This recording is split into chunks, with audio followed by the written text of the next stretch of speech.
Hi പ്രിയപ്പെട്ടവരെ, ഇന്ന് ഞാൻ നിങ്ങളുമായിട്ട് സംസാരിക്കാൻ പോകുന്നത് ഗ്രാറ്റിറ്റ്യൂഡിനെ കുറിച്ച് എനിക്കറിയാവുന്ന കാര്യങ്ങളാണ്. അപ്പോൾ നമ്മൾ കുറേ കാര്യങ്ങൾ ഈ ഒരു മൈൻഡ് പവർ ജേർണിയിൽ പഠിക്കും. ഗ്രാറ്റിറ്റ്യൂഡ്, ഫോർഗീവ്നെസ്, അങ്ങനെ കുറേ കാര്യങ്ങളുണ്ട്. ഇതിൽ എനിക്ക് ഏറ്റവും ആദ്യമൊക്കെ എനിക്കൊരു കൺഫ്യൂസിങ് ആയി തോന്നിയ ഒരു കാര്യമാണ് ഈ ഗ്രാറ്റിറ്റ്യൂഡ് പറയുക എന്ന് പറയുന്നത്. അപ്പോൾ എല്ലാ ദിവസവും എഴുന്നേറ്റ് രാവിലെ ഗ്രാറ്റിറ്റ്യൂഡ് പറയുക, ഗ്രാറ്റിറ്റ്യൂഡ് അഫർമേഷൻ എഴുതുക, അങ്ങനെയൊക്കെ പറയുന്ന സമയത്ത് എൻ്റെ ഒരു മനസ്സിൽ എന്തിനായിരിക്കും ഈ പ്രപഞ്ച ശക്തിക്ക് ഇത്രയും നന്ദി നമ്മൾ പറഞ്ഞിട്ട്, നമുക്ക് സാധാരണ ഒരു യൂട്യൂബ് വീഡിയോ ഒക്കെ ഇട്ട് ഒരു 2 ലൈക്കൊക്കെ കിട്ടുന്ന ഒരു മനുഷ്യൻ എന്നുള്ള രീതിയിൽ നമുക്ക് വളരെയധികം സന്തോഷമാണ്. അല്ലെങ്കിൽ ആരെങ്കിലും നമ്മളെ പുകഴ്ത്തി പറഞ്ഞാൽ നമുക്ക് വളരെ സന്തോഷമാണ്.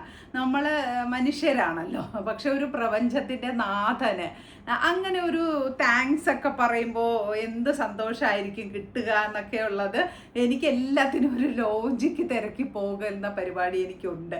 ആ ഒരു രീതിയിൽ എൻ്റെ ഒരു മനസ്സിൽ വളരെയധികം ഒരു ലോജിക്കില്ലാണ്ട് തോന്നിയ ഒരു കാര്യമാണ് ഈ ഗ്രാറ്റിറ്റ്യൂഡ് പറയാൻ പറഞ്ഞപ്പോൾ. ഓക്കെ, അങ്ങനെയാണ് ഞാൻ എൻ്റെ ഗ്രാറ്റിറ്റ്യൂഡിനെ കുറിച്ച്, ജേർണിയെക്കുറിച്ച് വളരെ ഡീറ്റെയിൽ ആയിട്ട് പഠിച്ചത്. അപ്പോൾ എനിക്ക് മനസ്സിലായ അങ്ങനത്തെ ചില കാര്യങ്ങളാണ് ഞാൻ നിങ്ങളുമായിട്ട് ഷെയർ ചെയ്യുന്നത്. ഞാൻ ആദ്യമേ പറയട്ടെ, ആരെങ്കിലും പുതുതായിട്ട് എൻ്റെ വീഡിയോ കാണുന്നുണ്ടെങ്കിൽ ഞാനൊരു മൈൻഡ് പവർ കോച്ചൊന്നും അല്ല, ഞാനത് പഠിച്ചുകൊണ്ടിരിക്കുന്ന ഒരു സ്റ്റുഡൻ്റാണ്. അപ്പം എനിക്ക് എൻ്റെ സ്റ്റുഡൻസ്, ഞാൻ സ്റ്റിച്ചിങ് ക്ലാസ്സാണ് നടത്തുന്നത്, അപ്പോൾ എൻ്റെ സ്റ്റുഡൻസിന് വേണ്ടിയിട്ട് കുറച്ച് അറിവ്, എൻ്റെ അറിവ് ഷെയർ ചെയ്ത് കൊടുക്കുന്നു എന്നുള്ളത് മാത്രമേ ഉള്ളൂ, നിങ്ങൾ തെറ്റിദ്ധരിക്കരുത്. അപ്പോൾ ഈ ഗ്രാറ്റിറ്റ്യൂഡ് എന്ന് പറയുന്നത് സിംപിളി പറഞ്ഞാൽ ഒരു നന്ദി പറച്ചിലാണ്. അത് പ്രപഞ്ച ശക്തിയോട്, നമ്മളുടെ പാരൻസിനോട്, അധ്യാപകരോട്, എന്തിനോടുമുള്ള ഒരു നന്ദി പറയുക എന്നുള്ളതിനെയാണ് നമ്മൾ ഈ ഗ്രാറ്റിറ്റ്യൂഡ് എന്ന് പറയുന്നത്. അപ്പോൾ അത് എന്തുകൊണ്ട് ഈ നന്ദി പറയുന്നതിന് ഇത്രയധികം ഇമ്പോർട്ടൻസ് എന്താണെന്ന് ചോദിച്ചു കഴിഞ്ഞാൽ, നമ്മൾ ശരിക്കും ഞാൻ ഈ ഒരു കോഴ്സൊക്കെ പഠിക്കാൻ പോകുന്ന സമയത്താണ് ഞാൻ തിരിച്ചറിയുന്നത്, ഇത്രയും നാൾ നമ്മൾ കരഞ്ഞു പറഞ്ഞ ഒരു കാര്യങ്ങളും യൂണിവേഴ്സിന് മനസ്സിലായിട്ടില്ല. യൂണിവേഴ്സിൻ്റെ ലാംഗ്വേജ് മലയാളമോ ഇംഗ്ലീഷോ തമിഴോ തെലുങ്കോ ഒന്നുമല്ല, നമ്മളിൽ നിന്നും പുറപ്പെടുവിക്കുന്ന ഫീലിങ്സ് ആണ്. നമ്മൾ ഏത് ഫ്രീക്വൻസിയിൽ വൈബ്രേറ്റ് ചെയ്യുന്നുണ്ട് എന്നുള്ളതാണ് യൂണിവേഴ്സൽ ലാംഗ്വേജ് ആയിട്ട് തിരിച്ചറിയുന്നത്. അപ്പോൾ നമ്മൾ ഈ നെഞ്ചത്തിടിച്ച് വിളിച്ച് കരഞ്ഞ് പറഞ്ഞതും നമ്മൾ അവരെ ഒന്നും യൂണിവേഴ്സിന് അറിയില്ല. അതിന് പകരം നമ്മൾ ഒരു കാര്യം പറയുമ്പോൾ അതിൽ നിന്നും നമുക്ക് ഒരു വൈബ്രേഷൻ ഉണ്ടാവും, നമ്മുടെ ഹാർട്ട് ചക്രയിൽ നിന്നോ അങ്ങനെ ഒരു വൈബ്രേഷൻ ഉണ്ടാവും. ആ വൈബ്രേഷനാണ് യൂണിവേഴ്സൽ ലാംഗ്വേജ് എന്ന് പറയുന്നത്. അതാണ് ഈ ഒരു ലാംഗ്വേജ് എന്ന് പറയുന്നത്, അല്ലാതെ നമ്മൾ ഈ മലയാളം പറയുന്നതോ ഒന്നുമല്ല. അപ്പോൾ അങ്ങനെ മനസ്സിലായപ്പോഴാണ് എനിക്ക് ഈ ഗ്രാറ്റിറ്റ്യൂഡ് പറയുന്നതിൻ്റെ ഒരു ഇമ്പോർട്ടൻസിനെ കുറിച്ച് മനസ്സിലായത്. ഇപ്പം ഞാൻ നിങ്ങൾക്കൊരു എക്സാമ്പിളിലൂടെ ഞാൻ ഈ ഗ്രാറ്റിറ്റ്യൂഡിനെ കുറിച്ച് പറഞ്ഞുതരാം. ഇപ്പം എൻ്റെ കഴിഞ്ഞ ആഴ്ച ഞാനിട്ട വീഡിയോയ്ക്ക് 600, ഞാനിത് ചെയ്യുന്ന സമയത്ത് 650 വ്യൂസായി. അപ്പോൾ എനിക്കിത് 2 രീതിയിൽ ഈ ഒരു കാര്യത്തിനെ എടുക്കാം. ഒന്നാമത്തെ രീതി എന്ന് പറയുന്നത്, എനിക്ക് 5000-ൽ പരം സ്റ്റുഡൻസ് ഉണ്ട്.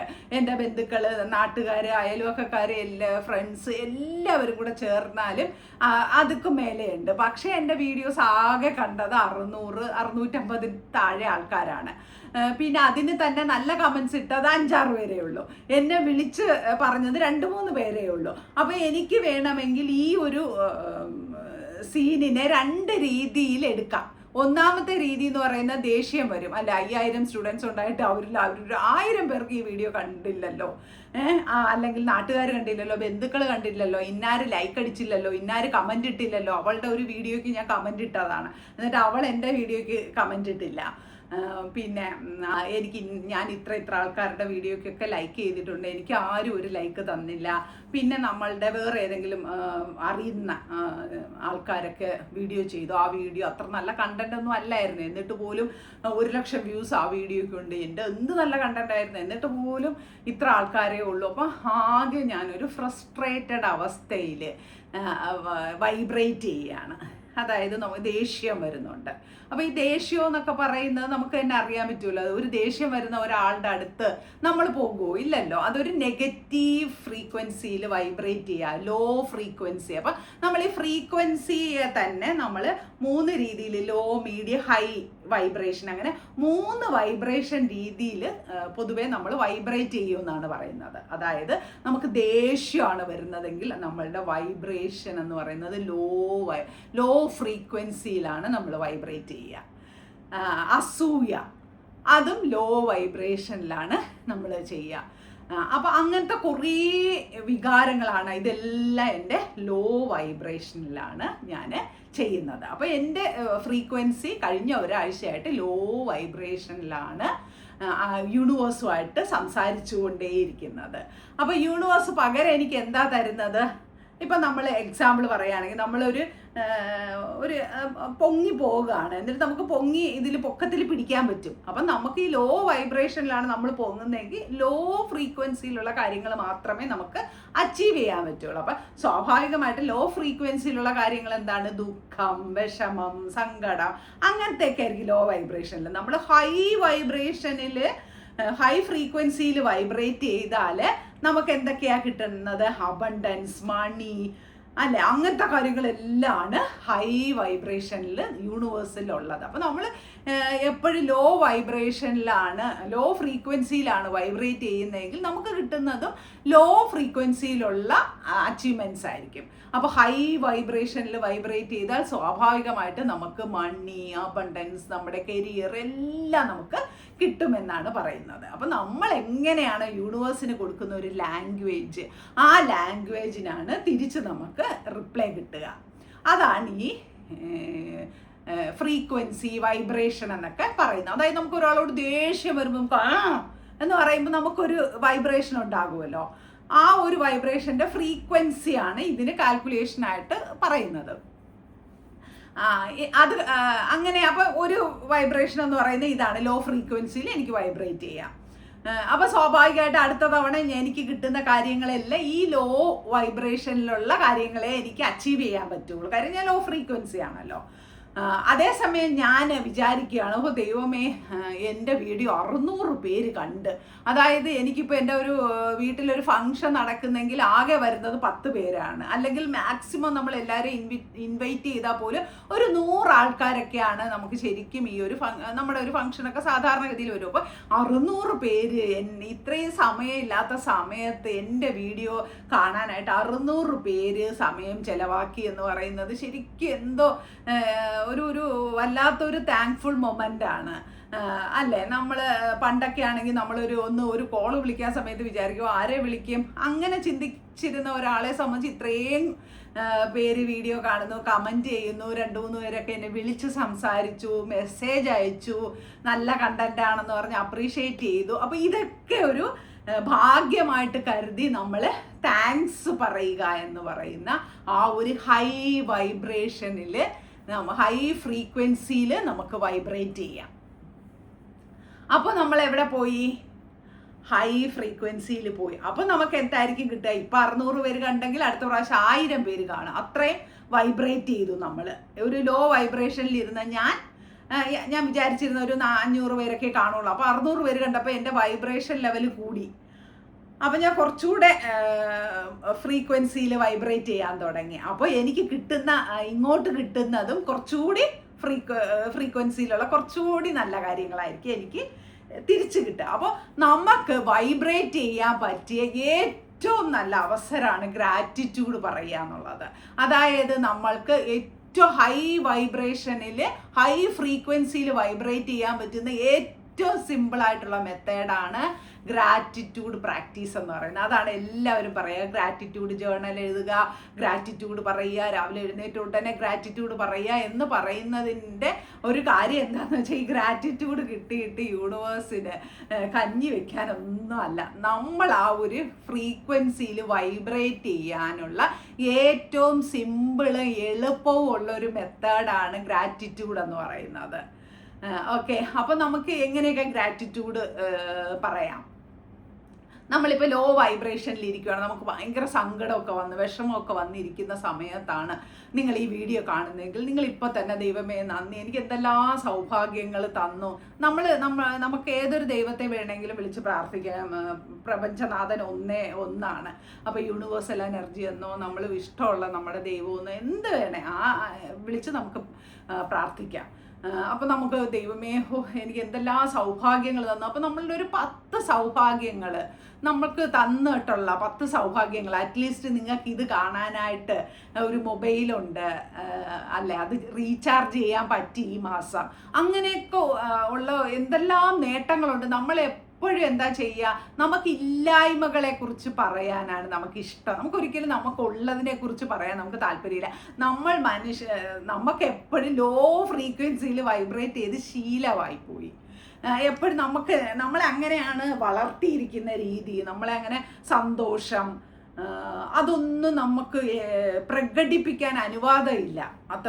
ഒരു കാലഘട്ടത്തിലൂടെയാണ് നമ്മൾ, പ്രത്യേകിച്ച് സ്ത്രീകളൊക്കെ വളർന്നു വന്നത്. അപ്പം നമ്മൾ എപ്പോഴും നമ്മളുടെ അത്തരം വികാരങ്ങളൊക്കെ അടക്കി വെച്ച് നമുക്ക് എപ്പോഴും അസൂയ, ദേഷ്യം, ഏഷണി പറച്ചില്, അങ്ങനത്തെ നെഗറ്റീവ് വൈബ്രേഷനിലാണ് നമ്മൾ, നെഗറ്റീവ് ഫ്രീക്വൻസി ഉള്ള കാര്യങ്ങളിലാണ് നമ്മൾ വൈബ്രേറ്റ് ചെയ്തുകൊണ്ടിരിക്കുന്നത് പൊതുവെ.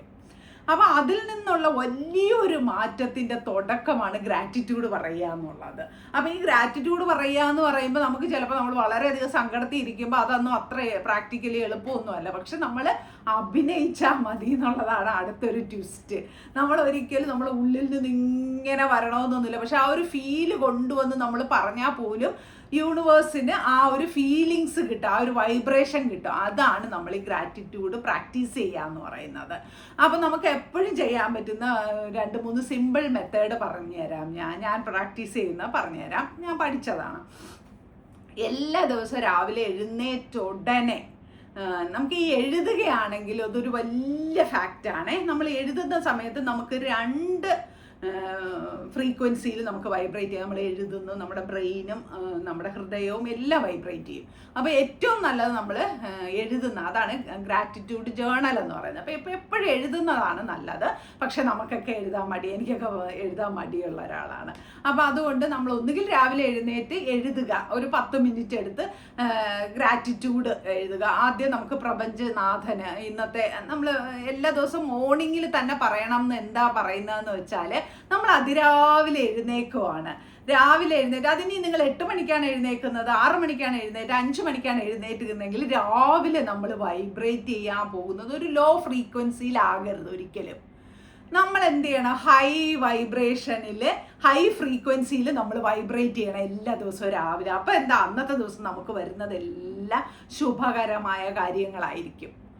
അതാണ് മോർണിംഗ് ഗ്രാറ്റിറ്റ്യൂഡ് അഫർമേഷൻ എഴുതുന്നതിൻ്റെ ഇമ്പോർട്ടൻസ് പറയുന്നത്. നമ്മൾ ഇന്നത്തെ ദിവസത്തെ സ്വാഗതം ചെയ്യുന്നത് നമ്മളൊരു കുറച്ചൊരു ഹൈ ഫ്രീക്വൻസിയിൽ വൈബ്രേറ്റ് ചെയ്തുകൊണ്ടാകുമ്പോൾ അന്നത്തെ ദിവസം വളരെ മനോഹരമായിരിക്കും. അതേസമയം നമ്മൾ രാവിലെ എഴുതി അയ്യോ എനിക്കൊന്നും വയ്യേ, ഇന്നലെ അങ്ങനെ കഴിഞ്ഞേ, ഇന്നിന് ജോലിക്ക് പോണേ എന്ന് പറഞ്ഞാൽ നമ്മൾ എന്താ ലോ ഫ്രീക്വൻസിയിലാണ്. അപ്പോൾ നമ്മളെ കാത്തിരിക്കുന്നതെല്ലാം ലോ ഫ്രീക്വൻസിയിൽ ഉള്ള കാര്യങ്ങളായിരിക്കും. ഓഫീസിൽ ചെല്ലുമ്പോൾ ബോസ് വഴക്ക് പറയും, ബസ് കിട്ടാൻ ലേറ്റ് ആകും. അങ്ങനെ നമ്മൾ മോർണിംഗ് വൈബ്രേഷനാണ് നമ്മൾ അന്നത്തെ ദിവസം മുഴുവൻ നമ്മളെ കൊണ്ടുപോകാനായിട്ട് ഹെൽപ്പ് ചെയ്യുന്നത്. അപ്പോൾ എല്ലാ ദിവസവും അതിരാവിലെ എഴുന്നേറ്റ ഉടനെ അറ്റ്ലീസ്റ്റ് നമുക്ക് എഴുതാൻ പറ്റുവാണെങ്കിൽ എഴുതുക. അതല്ലെങ്കിൽ നെഞ്ചിൽ കൈവച്ചിട്ട് thank you universe, thank you, ഇന്നത്തെ ഈ നല്ല ദിവസത്തിന് ഒരുപാട് സന്തോഷം, അങ്ങനെ നമ്മൾ ആ ഫീൽ ചെയ്ത് പറയുക എന്നുള്ളതാണ്. ചിലപ്പോൾ നമുക്ക് ഉള്ളിൽ ഫീലിങ്സ് വന്നാൽ നമുക്കിങ്ങനെ ഫീൽ ചെയ്ത് പുറത്തേക്ക് വരാൻ വളരെ ബുദ്ധിമുട്ടാണ്. അങ്ങനെയല്ല, നമ്മളെപ്പോഴും അതൊക്കെ പറയുമ്പോൾ ആ ഒരു ഫീലിംഗ് അഭിനയിച്ച് പറയണം, എന്നാലാണ് ആ ഒരു ഫ്രീക്വൻസിയിൽ വൈബ്രേറ്റ് ചെയ്യാൻ പറ്റുള്ളൂ. അപ്പോൾ രാവിലെ എഴുന്നേറ്റ ഉടനെ തന്നെ നമുക്ക് പ്രപഞ്ചനാഥനോട് നന്ദി പറയാം. നല്ലൊരു പ്രഭാതം, ഒരു ദിവസം കൂടെ നമുക്ക് പഠിക്കാനും നമുക്ക് സ്നേഹിക്കാനും നമുക്ക് വളരാനും എല്ലാത്തിനുമുള്ള ഒരു ദിവസം കൂടി പ്രപഞ്ചനാഥൻ തന്നതിന് ഒരുപാട് നന്ദി. Thank you universe, thank U അല്ലേ. എത്രയോ പേര് ഇന്നലെ ഉള്ളവർ ഇന്നില്ല. അപ്പോൾ നമുക്ക് അങ്ങനെ ഒരു പ്രഭാതം തന്നില്ല. അതുപോലെ അത് കഴിഞ്ഞിട്ട് നമുക്ക് ഇന്നത്തെ പ്രഷ്യസ് ഡേക്ക് ഒരു വെൽക്കം കൊടുക്കാം. താങ്ക് യു പ്രഷ്യസ് ഡേ എന്ന് പറഞ്ഞിട്ട് നമുക്ക് നമ്മളുടേതായിട്ടുള്ള ലാംഗ്വേജിൽ നമുക്ക് എഴുതാം. ഇന്നത്തെ ദിവസത്തിന് ഒരുപാട് നന്ദി, എന്നെ കാത്തിരിക്കുന്ന ഗുണകരമായിട്ടുള്ള കാര്യങ്ങൾക്ക് എല്ലാത്തിനും ഒരുപാട് നന്ദി എന്ന് നമുക്ക് എഴുതുക. അതുപോലെ അത് കഴിഞ്ഞ് നമ്മുടെ പാരൻസിന് നന്ദി പറയാം. നമ്മളെ ഈ ഭൂമിയിലേക്ക് കൊണ്ടുവന്നത് നമ്മുടെ പാരൻസ് ആണ്. അപ്പോൾ അവർക്ക് വേണ്ടി നന്ദി പറയാം, അമ്മയ്ക്കും അച്ഛനും വേണ്ടി നന്ദി പറയാം. പിന്നെ നമുക്ക് അറിവ് പകർന്നു തന്ന ഗുരുക്കന്മാർക്ക് നന്ദി പറയാം. ഒരു ചെറിയ അറിവാണെങ്കിൽ നമ്മളുടെ ജീവിതം മാറ്റിമറിക്കുന്നത് അറിവുകളിലൂടെയാണ്. അപ്പോൾ ആ അറിവ് പകർന്നു തന്ന അധ്യാപകർക്ക് നമുക്ക് നന്ദി പറയാൻ സാധിക്കും. നമ്മളുടെ ഫാമിലിക്ക് നന്ദി പറയാം, നമ്മളുടെ ആരോഗ്യത്തിന്, നമ്മളെ കൊണ്ട് നടക്കുന്ന ബോഡിക്ക് നന്ദി പറയാം, അല്ലേ? കാലുകൾക്ക് നന്ദി പറയാം, കൈകൾക്ക് നന്ദി പറയാം. ഞാൻ സംസാരിക്കുന്നത് അല്ലേ, എൻ്റെ വായിലൂടെ ഞാൻ സംസാരിക്കുന്നു, നിങ്ങളുടെ ചെവിയിലൂടെ കേൾക്കുന്നു. ഇതൊക്കെ ഒരു അനുഗ്രഹമാണ്. അതിനെല്ലാം പ്രത്യേകിച്ച് നമുക്ക് സമയം കിട്ടുവാണെങ്കിൽ നമ്മുടെ ഓരോ അവയവങ്ങൾക്ക്, ഹാർട്ടിനായാലും എല്ലാത്തിനും പ്രത്യേകിച്ച് നമുക്ക് നന്ദി പറയാം. അപ്പോൾ ആ ഒരു വൈബ്രേഷൻ ഉണ്ടല്ലോ, നമ്മൾ ആ ഒരു ഹൈ ഫ്രീക്വൻസിയിൽ നമ്മൾ വൈബ്രേറ്റ് ചെയ്യാൻ തുടങ്ങും. കരഞ്ഞൊക്കെ നന്ദി പറയുന്നവരുണ്ട്. ഈ കരയുക എന്ന് പറയുന്നത്, സങ്കടപ്പെട്ട് കരയുന്ന ഫീല് ഇത് വേറെയാണ്. നമ്മൾ ഈ ഒരു നന്ദി പറഞ്ഞ് കരയുക എന്നൊക്കെ പറയുന്നത് ഹൈ വൈബ്രേഷനാണ് ഈ കരഞ്ഞ് നന്ദി പറയുക എന്നൊക്കെ പറയുന്നത്. കരഞ്ഞെന്ന് വെച്ചാൽ സങ്കടം വന്ന് കരഞ്ഞ് അങ്ങനെ പറയാൻ പാടില്ല. പക്ഷെ നമുക്ക് ഒരു ഉള്ളിൽ നിന്ന് അങ്ങനെ വരും. ആ ഒരു ഫ്രീക്വൻസിയിൽ നമ്മൾ വൈബ്രേറ്റ് ചെയ്യാൻ തുടങ്ങുമ്പോൾ നമുക്ക് ശരിക്കും നമുക്ക് അറിയാൻ സാധിക്കും. ആദ്യമൊക്കെ ചിലപ്പോൾ ബുദ്ധിമുട്ടായിരിക്കും. അങ്ങനെ നമ്മുടെ ബോഡിക്ക് നന്ദി പറയാം, നമ്മളുടെ മെൻ്റൽ പവറിന് നന്ദി പറയാം, അല്ലേ? നമ്മളെ കൊണ്ട് നടക്കുന്നില്ല, എന്തെല്ലാം പ്രതിസന്ധികൾ വന്നാലും നമ്മളെ മുന്നോട്ട് കൊണ്ടുപോകാൻ പ്രേരിപ്പിക്കുന്ന ആരാ? നമ്മളുടെ മൈൻഡാണ്. അപ്പോൾ ആ മൈൻഡിൻ്റെ ശക്തി, സ്ട്രെങ്തിന് നമുക്ക് നന്ദി പറയാം. നമ്മുടെ കൂടെ നിൽക്കുന്ന, നമ്മളെ ഹെൽപ്പ് ചെയ്യാൻ കൂടെ നിൽക്കുന്നവർ, നമ്മുടെ ചുറ്റും ജോലി ചെയ്യുന്നവർ, നമ്മളെ സഹായിക്കുന്നവർ, അവർക്കെല്ലാവർക്കും നന്ദി പറയാം. നമ്മളുടെ കരിയറിന് നന്ദി പറയാം. നല്ലൊരു ജോലി ഉള്ളത് കൊണ്ടാണല്ലോ നമ്മൾ രാവിലെ എഴുന്നേറ്റ് നമുക്ക് ജോലിക്ക് പോകാൻ പറ്റുന്നത്. അപ്പോൾ അതിന് നന്ദി പറയാം. നമ്മളുടെ പൈസയ്ക്ക് നന്ദി പറയാം. ശരിക്കും ഈ പൈസ എന്ന് പറയുന്ന ഒരു കാര്യം ഉള്ളത് കൊണ്ടാണല്ലോ നിങ്ങൾ ഈ മൊബൈൽ വാങ്ങിയതും അതിന് റീചാർജ് ചെയ്തതും എൻ്റെ ഈ വീഡിയോ കാണുന്നത്, ഞാൻ നിങ്ങളോട് സംസാരിക്കുന്നത്, വീഡിയോ ഷൂട്ട് ചെയ്യുന്നത് എല്ലാം നമ്മുടെ കൈവശമുള്ള പൈസയ്ക്കാണ്. അതായത് ഇന്ന് വരെ നമ്മുടെ കൈവശമുള്ള പൈസയ്ക്ക് നമുക്ക് നന്ദി പറയാം.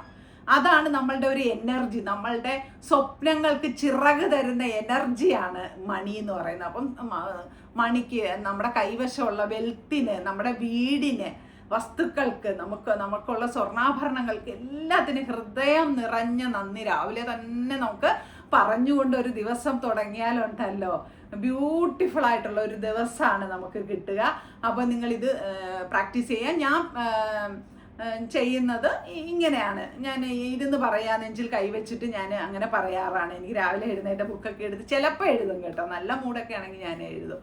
ആദ്യമൊക്കെ കുറേ നാളങ്ങനെ ഇരുന്ന് എഴുതുമായിരുന്നു. പിന്നെ ഇപ്പം പെട്ടെന്ന് പറഞ്ഞു തീർക്കുക എന്ന് പറയുന്ന ഒരു ടെൻഡൻസി വരുമല്ലോ, നമുക്കിനി അടുത്ത ജോലിക്ക് പോകണം, അങ്ങനെയൊക്കെ. അങ്ങനെയാണ്. പിന്നെ ഞാൻ വേറൊരു മെത്തേഡ് ഞാൻ ഫോളോ ചെയ്യുന്നത്, ഞാനിങ്ങനെ ഒരു ഗ്രാറ്റിറ്റ്യൂഡ് ബോക്സ് വെച്ച് ബോട്ടിൽ വെച്ചിട്ടുണ്ട്. ഇങ്ങനെ ഒരു ബോട്ടിൽ വാങ്ങിച്ച് വെച്ചിട്ടുണ്ട്. എന്നിട്ട് ഇതുപോലത്തെ സ്റ്റിക്കി നോട്ട്സും കിട്ടും. എന്നിട്ട് എൻ്റെ ഒരു ദിവസം എനിക്കുണ്ടാകുന്ന ചെറിയ സന്തോഷങ്ങൾ വരെ ഞാനിങ്ങനെ എഴുതി ഇതിലേക്ക് ഇടും. പല കളറിൽ ഉള്ള ബുക്സ് കിട്ടും. അപ്പോൾ ഞാൻ ഓരോ സന്തോഷങ്ങളും ചെറുതാണെങ്കിൽ പോലും അതിനൊക്കെ ഗ്രാറ്റിറ്റ്യൂഡ് പറഞ്ഞ് ഒരു തുണ്ടെഴുതി ഇതിലങ്ങിടും. അപ്പോൾ നമുക്ക് ഇത് കൂടുന്ന കാണുമ്പോൾ ഒരു സന്തോഷം, നമുക്ക് ഇങ്ങനെ എഴുതാനുള്ള ഒരു ഇൻട്രസ്റ്റ് വരും. അങ്ങനെയാണ് ഞാൻ എഴുതുന്നത്. അല്ലാതെ എനിക്ക് രാവിലെ ഇരുന്ന് എഴുതാൻ മടിയായതുകൊണ്ട് ഞാൻ ഫോളോ ചെയ്യുന്ന ഒരു മെത്തേഡാണ്.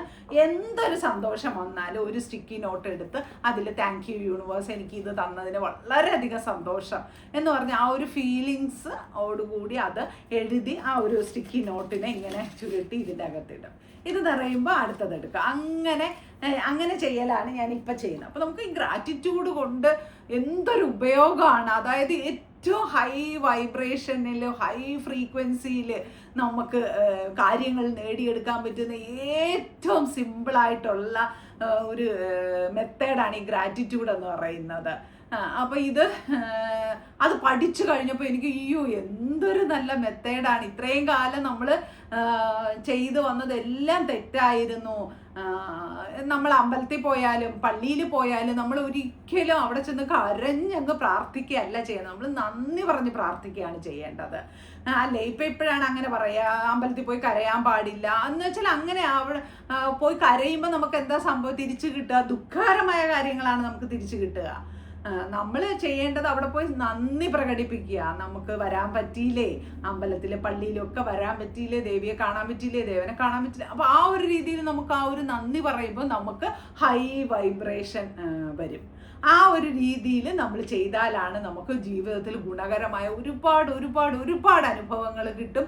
ഇതൊരു സത്യമായ ഒരു കാര്യമാണ്. അപ്പോൾ നിങ്ങൾ എല്ലാവരും ഏറ്റവും കൂടുതൽ പ്രാക്ടീസ് ചെയ്യേണ്ടത് ഗ്രാറ്റിറ്റ്യൂഡാണ്.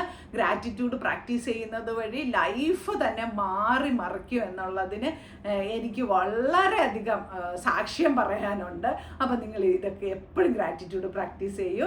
നിങ്ങളോട് എല്ലാവരോടും എനിക്ക് ഹൃദയം നിറഞ്ഞ ഗ്രാറ്റിറ്റ്യൂഡ് ഞാനും പറയുന്നു. Thank you so much.